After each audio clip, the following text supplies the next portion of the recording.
Hey everyone, this is Miguel with the Age of Metal, and I'm here with Josh of Azal I Dying. Josh, how you doing? How is it going, the tour so far? Great, man. It's we're about 5 days into Mayhem.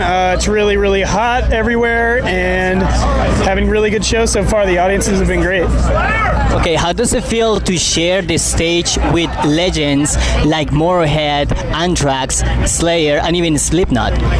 I mean, it's always kind of surreal because it's the same bands, I grew up obsessing about, learning their songs and stuff, and then just seeing them walk into catering with me, I'm like, holy crap, that's Tom Araya or, whoever it is. But either way, it's really, I think it's really awesome, and it still doesn't feel normal. It's like you see a band that you were obsessed with, and you still get giddy like a 10-year-old kid. You're like, oh my God, that's so-and-so from whoever. So it's really cool. It's an awesome experience. Well, talking about these bands and like the kind of crowds that they draw to these shows, how do you think that Azal I Dying had fit on those crowds? Do you think you guys are picking up, old fans on? Well, I mean, your sound is picking new fans in old fans from these bands. I think we're at an interesting point in our career where we've been a band for over 10 years now. So it's kind of, we've been on tons of tours, and we've been on a lot of different, genres of tours, and we've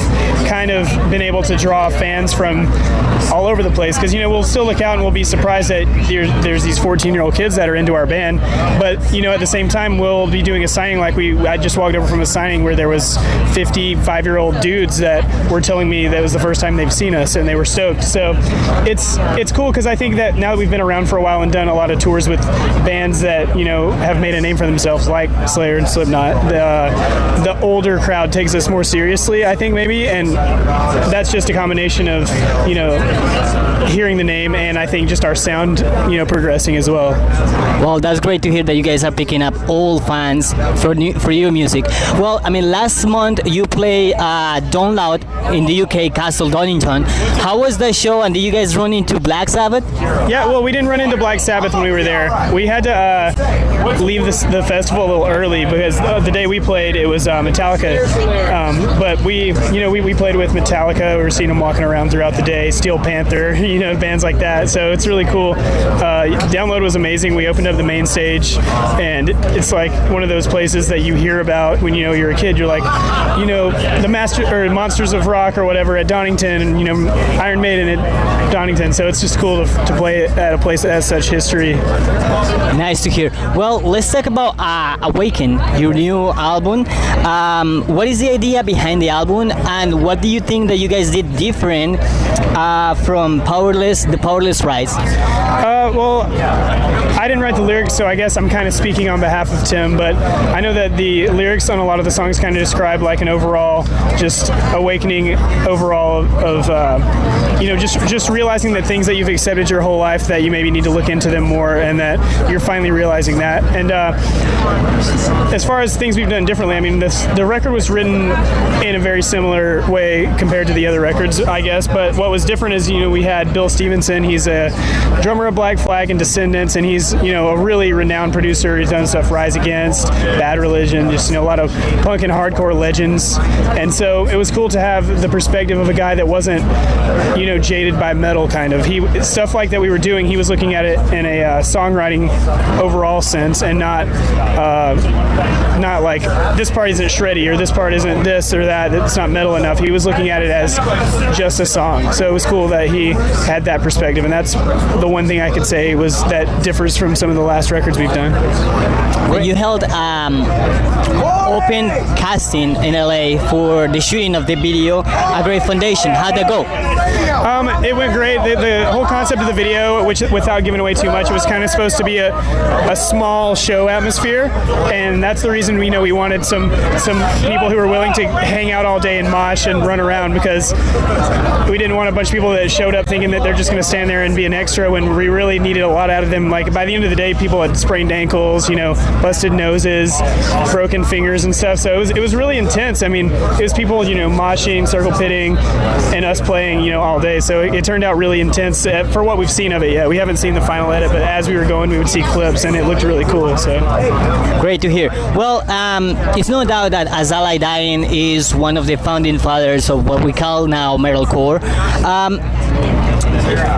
Since you guys start back in 2000, what do you think of the scene today? And what do you, I mean, if and what bands will you say are or consider that are carrying that flag of metalcore right now?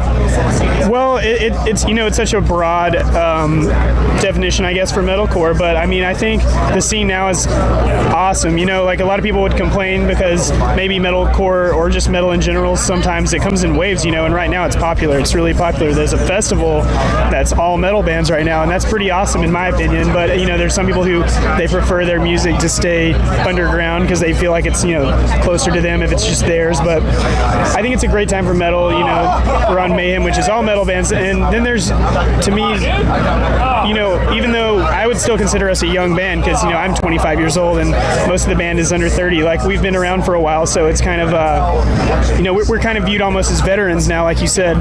But then there's bands like Whitechapel, that they're just now really hitting and doing festivals like this with us.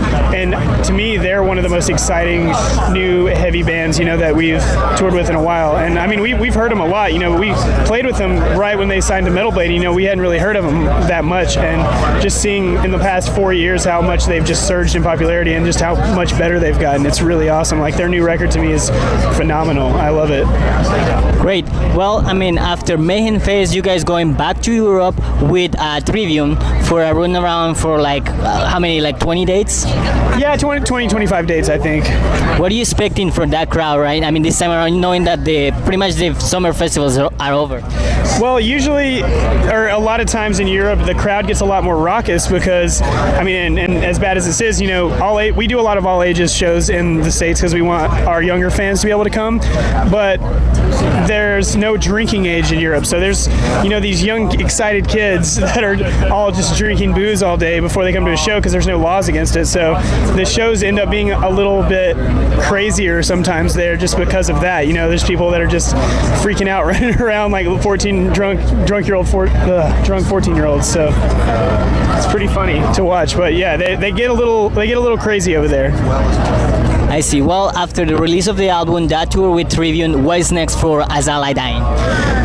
We released the record, do touring. We have another tour later this year that we're going to announce probably after Mayhem. It's just a bigger club tour in the States. And that's pretty much as far as we have booked right now. That goes through about December, and that'll take us into the year.